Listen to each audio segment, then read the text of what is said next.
The houses are just too expensive. The houses are just too expensive for the average working class person in Nigeria to afford a decent house. And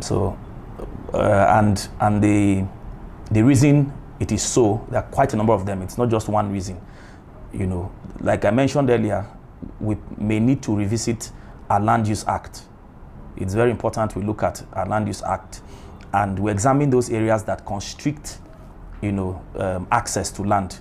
For us as developers, if we have greater access to land, if we have greater access to valid and viable title, then it becomes easier for us to raise finance.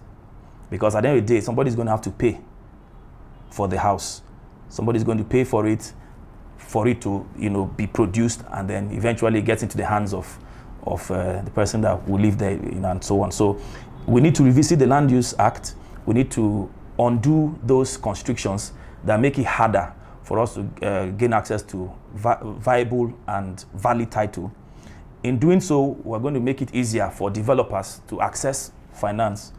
And then if it's easier for us to access finance, then it's easier for us to actually deliver houses that people can afford. You also have the issue of technology. Most of what we are doing around here is imported. Most of the materials we are using to deliver houses here is imported. And so there's a premium on that as well that you can eliminate if we are producing our materials here locally.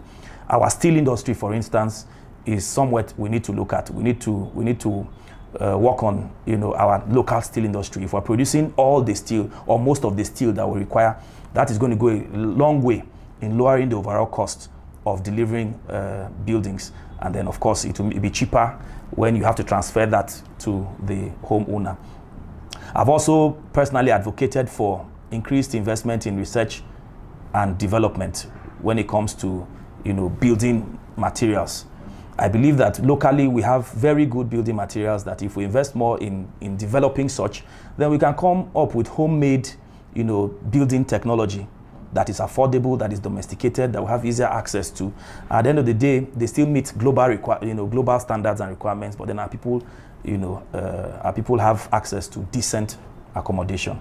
So there's a whole lot. There are government restrictions and policies that have also not exactly served the private sector, playing a greater role in the delivery of homes.